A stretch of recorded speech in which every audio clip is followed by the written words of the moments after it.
वंदो सतगुरु चरण को, करूं सो प्रेम प्रणाम।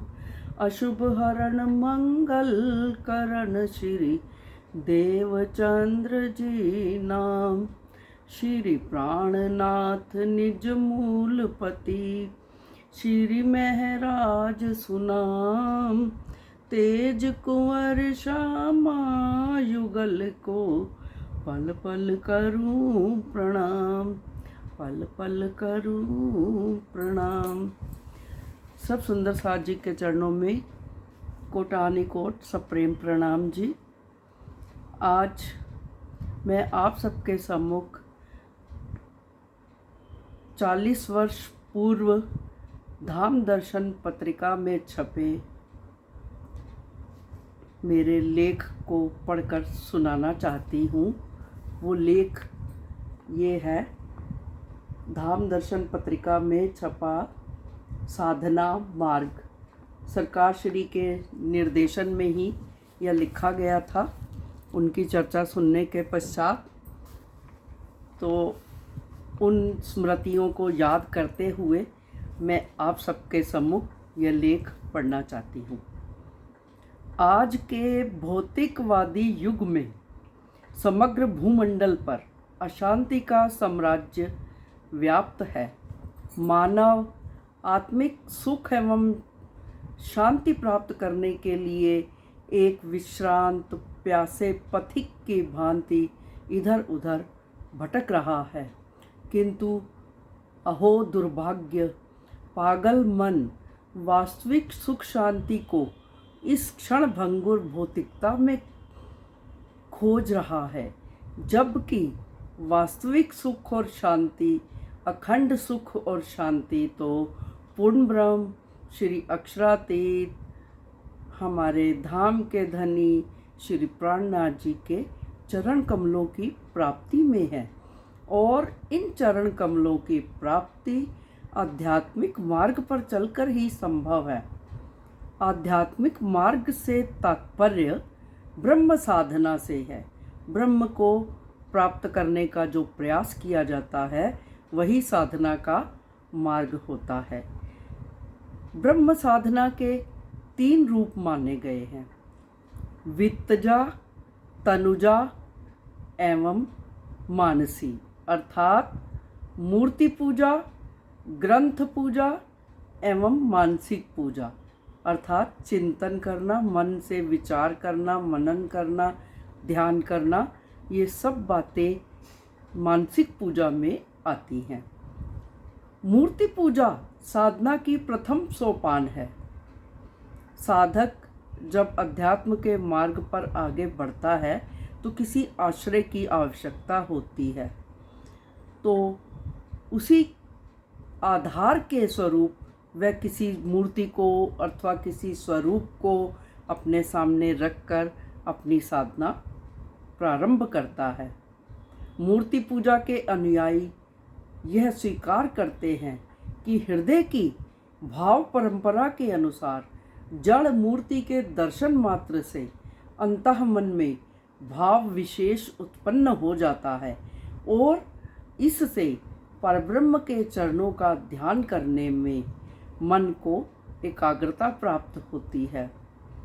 किंतु जड़ मूर्ति ना तो ईश्वर हो सकती है और ना ही सर्वव्यापी। इस माध्यम से ब्रह्म प्राप्ति असंभव सी प्रतीत होती है।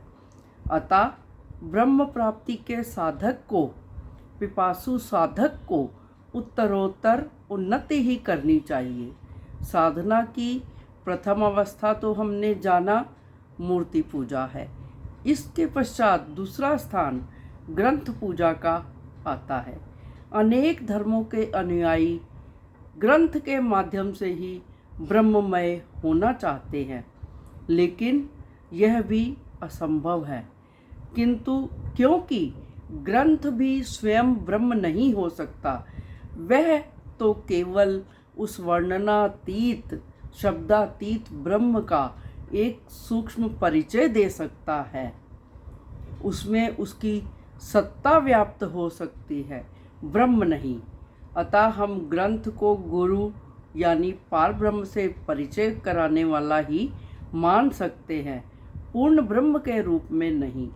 जैसा कि गुरु नानक देव जी ने भी गुरु ग्रंथ साहब में लिखा है, गुरु ग्रंथ को मानियो प्रगट गुरा की देह, जाका हृदय शुद्ध है खोज शब्द में ले। इस प्रकार साधक जब मूर्ति पूजा एवं ग्रंथ पूजा से आगे बढ़ता हुआ जब साधना मार्ग की चरम अवस्था अर्थात मानसिक पूजा में प्रवेश करता है तो निश्चित रूप से वह ब्रह्म के चरण कमलों की प्राप्ति कर सकता है, ब्रह्ममय हो सकता है।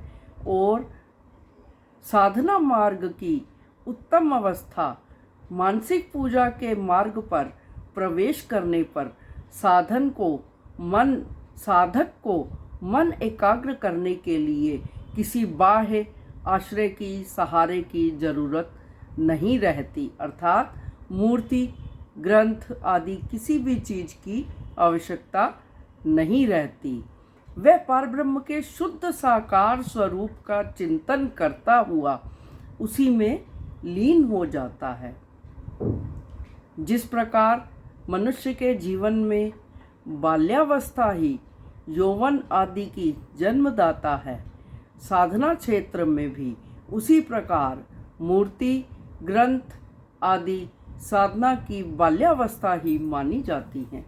जिस प्रकार से कोई भी वृद्ध पुरुष अपने बाल्य यौवन आदि को बुरा नहीं कहता, उसी प्रकार से मानसिक पूजा की स्थिति में पहुँचने पर, मानसिक चिंतन की अवस्था में पहुँचने पर मूर्ति पूजा ग्रंथ पूजा आदि को निंदनीय एवं अनुचित नहीं कहता, किंतु अंत में निर्णय स्वरूप यह अवश्य कहना चाहती हूँ कि यदि कोई साधक ब्रह्म साधक केवल मूर्ति पूजा को ही अपना ध्येय मान बैठता है तो वह भ्रम में रहता है कि उसे उस जड़ मूर्ति से ही ब्रह्म की प्राप्ति हो जाएगी। ऐसी दशा में हम उस ब्रह्म साधक की तुलना उस पर्वतारोही से कर सकते हैं जो विचार तो हिमालय की सर्वोच्च चोटी एवरेस्ट तक पहुंचने का रखता है, किंतु कुछ ही ऊंचाई पर चढ़कर विश्रांत होकर बैठ जाता है और उतनी ही ऊंचाई से एवरेस्ट की मात्र कल्पना करता रहता है। अतः जब तक साधना की सर्वोच्च अवस्था अर्थात मानसिक चिंतन के क्षेत्र में साधक प्रवेश नहीं करता, तब तक ना तो पूर्ण ब्रह्म को पहचान सकता है और ना ही उनके चरण कमलों को प्राप्त कर सकता है, और फलस्वरूप उसे आत्मिक शांति आत्मिक सुख भी प्राप्त नहीं हो पाता।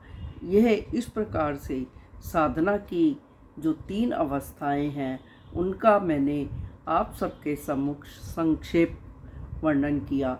जैसा कि श्री राज जी के हुक्म से आज से 40 वर्ष पूर्व इस तुच्छ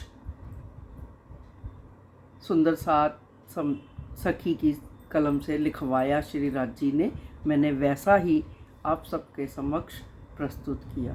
प्रणाम जी।